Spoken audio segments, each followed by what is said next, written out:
is a coastal flood warning from the National Weather Service for the following county: Newcastle, Delaware, and Salem, New Jersey. What? 2 to 3 feet of inundation above ground level expected in low-lying areas near shorelines and tidal waterways. Where? In New Jersey, Salem. In Delaware, Newcastle. When? From 3 p.m. this afternoon to 9 p.m. this evening. Impacts. At this level, flooding may become severe enough to cause some structural damage along with widespread roadway flooding near tidal waterways. Some locations may become isolated by the flood waters. Additional details.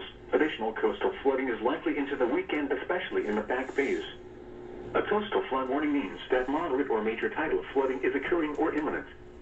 Be prepared for rising water levels and take appropriate action to protect life and property. Follow the recommendations of local emergency management officials. Do not drive your vehicle through flood waters.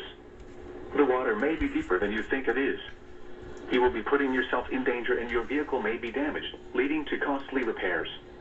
Visit the Advanced Hydrologic Prediction Service at water.weather.gov/AHPS for additional water level and flood impact information for your local tide gauge.